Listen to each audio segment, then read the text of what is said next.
We're doing it in a way that grants flexibility, but also imposes a mutually agreed upon set of controls, the official said in an interview. The new agreement will see FEMA cover 90% of the costs for rebuilding public infrastructure, up from the typical level of 75%. Puerto Rico, home to 3.4 million Americans, is in bankruptcy, struggling with $72 billion in debt. Its finances were put under federal control last year.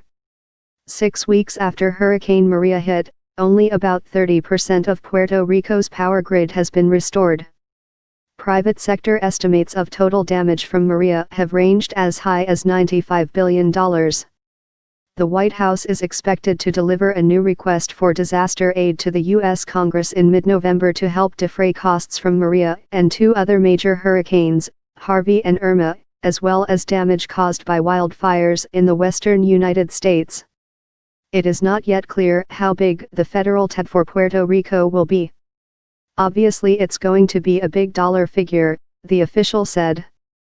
I know there won't be any balking at the amount of money needed from the administration. Flexible procedures. Even with FEMA covering 90% of the costs, it could be difficult for the territorial government to put up its 10%. On top of its fiscal constraints, the storm has ground its economy, and tax revenues, to a halt.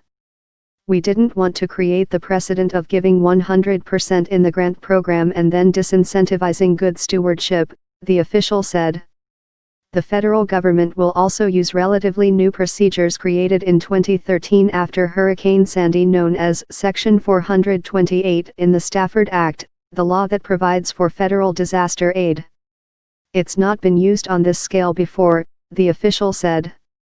We're going to build them back smarter, the official said.